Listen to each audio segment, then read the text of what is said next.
حضور علیہ الصلوۃ والسلام نے وضو کے متعلق فرمایا کہ جس بندے نے وضو کیا اور خوب اچھے طریقے کے ساتھ اس نے وضو کیا اور 2 رکعت اس نے وضو کرنے کے بعد اس طرح پڑھی کہ اس نماز میں کوئی بھی خیال دنیا کا اس کے ذہن میں نہیں آیا اور اس نے نماز کو صحیح پڑھا، وہ بھولا نہیں ہے، اچھے طریقے کے ساتھ اس نے قیام کیا، رکوع کیا، سجدہ کیا،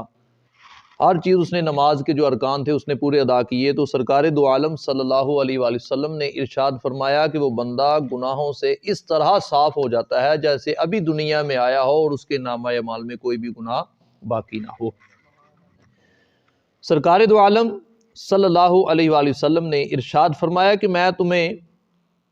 وہ چیز نہ بتاؤں جس سے اللہ تبارک و تعالیٰ تمہارے گناہوں کو معاف کر دے، تمہارے درجات کو بلند کر دے اور تمہاری مشکلات کو آسان کر دے۔ آج اس چیز کی بڑی ضرورت ہے، ہر بندہ پریشان ہے، نفسی ہر طرف ہر بندہ کسی نہ کسی مشکل میں مبتلا ہے، تو حضور علیہ الصلوۃ والسلام نے اس کا حل بتا دیا ہے۔ فرمایا کیا تمہیں میں وہ چیز نہ بتاؤں کہ جس سے اللہ تبارک و تعالیٰ تم سے راضی ہو جائے، اللہ تمہارے گناہوں کو معاف کر دے، اللہ تمہارے درجات جو ہے وہ بلند کر دے اور اللہ تمہاری مشکلات کو آسان کر دے، ان مشکلات کو ختم کر دے۔ تو صحابہ کرام علیہم الرضوان نے عرض کی جی یا رسول اللہ صلی اللہ تعالی علیہ وسلم، آقا ضرور بتائیے، ایسا عمل بتائیے سرکار جس سے اللہ ہمارے گناہوں کو معاف کر دے، اللہ ہم سے راضی ہو جائے، اللہ ہمارے درجات کو بلند کر دے، اللہ رب العالمین ہماری مشکلات کو آسان کر دے۔ تو سرکار دو عالم صلی اللہ علیہ وآلہ وسلم نے ارشاد فرمایا اگر تم یہ چاہتے ہو کہ اللہ تبارک و تعالیٰ تمہارے گناہ جو ہے وہ معاف کر دے، تم سے راضی ہو جائے، اللہ تمہارے درجات بلند کر دے، اللہ تمہاری مشکلات کو آسان کر دے، تو فرمایا میرے آقا نے کہ پھر تمہیں چاہیے کہ تم بہترین اور صحیح اور مکمل وضو کرو۔ جب تم مکمل وضو کرو گے، صحیح وضو کرو گے اور کثرت کے ساتھ مسجد کی طرف جاؤ گے، تو اللہ تمہارے گناہوں کو بھی معاف فرما دے گا، اللہ تمہارے درجات کو بھی بلند فرما دے گا اور اللہ رب العالمین تمہاری مشکلات کو بھی آسان فرما دے گا۔ وضو کے متعلق ایک اور چیز بڑی اہم ہے،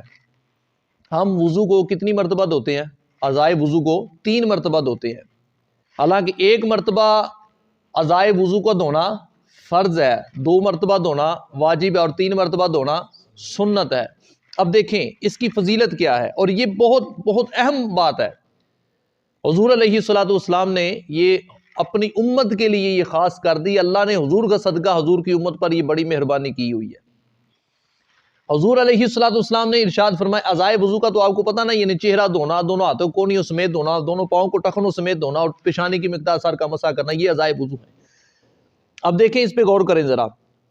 سرکار دو عالم صلی اللہ علیہ وآلہ وسلم نے ارشاد فرمایا کہ جس بندے نے 1 مرتبہ وضو کیا، یعنی اعضائے وضو کو 1 مرتبہ دھویا، فرمایا یہ وہ وضو ہے جس سے اللہ تبارک و تعالیٰ اس وضو کے بغیر اللہ نماز قبول نہیں فرماتا، یعنی اعضائے وضو کو 1 مرتبہ دھونا یہ ضروری ہے، اس کے بغیر جو ہے وہ اللہ نماز قبول نہیں فرماتا۔ اور فرمایا جس نے 2 مرتبہ وضو کیا، یعنی اعضائے وضو کو دوسری مرتبہ اس نے دھویا، تو سرکار دو عالم صلی اللہ علیہ وآلہ وسلم نے ارشاد فرمایا کہ اللہ تبارک و تعالیٰ نے اس کو دوہرا اجر عطا فرما دیا۔ اب دیکھیں فرمایا کہ جس بندے نے تیسری مرتبہ وضو کیا، اعضائے وضو کو جس طرح ہم تیسری مرتبہ دھوتے ہیں، تو سرکار دو عالم صلی اللہ علیہ وآلہ وسلم نے ارشاد فرمایا کہ اللہ رب العالمین نے یہ خاص کر دیا ہے، یہ وضو یعنی اعضائے وضو کو 3 مرتبہ دھونا، 3 مرتبہ وضو کرنا، فرمایا یہ میری سنت ہے اور مجھ سے پہلے انبیاء کی سنت ہے اور حضرت ابراہیم خلیل اللہ کی سنت ہے۔ اب دیکھیں ہم ہر نماز کے وقت وضو کرتے ہیں اور اعضائے وضو کو 3 مرتبہ دھوتے ہیں، یعنی 1 مرتبہ بھی دھویا، 1 مرتبہ وضو ہو گیا، دوسری مرتبہ دھویا، دوسری مرتبہ وضو ہو گیا، دوہرا اجر بھی مل گیا، اور تیسری مرتبہ دھو کے حضور کی بھی سنت ہوگی اور حضور سے پہلے جتنے بھی انبیاء ہیں ان سب کی بھی سنت۔ اب دیکھیں ایک اور چیز بڑی اہم، جب ہم نے وضو کر لیا ہے تو وضو کے بعد ایک اور بڑا اہم مسئلہ ہے اور اس کا بڑا ثواب ہے۔ جنت کے کتنے دروازے ہیں؟ 8۔ کتنے دروازے؟ اب دیکھیں حضور علیہ الصلوۃ والسلام نے ارشاد فرمایا کہ جس بندے نے وضو کیا اور خوب اچھے طریقے کے ساتھ وضو کیا اور وضو کو مکمل کرنے کے بعد اس نے آسمان کی طرف نگاہ اٹھائی اور پھر کہا اشہد اللہ الہ الا اللہ وحدہ لا شریک لہ واشہد ان محمد عبدہ ورسولہ۔ جس بندے نے وضو کو مکمل کرنے کے بعد آسمان کی طرف نظر اٹھا کے یہ کلمہ ادا کیا تو میرے لجپال صلی اللہ علیہ وآلہ وسلم نے ارشاد فرمایا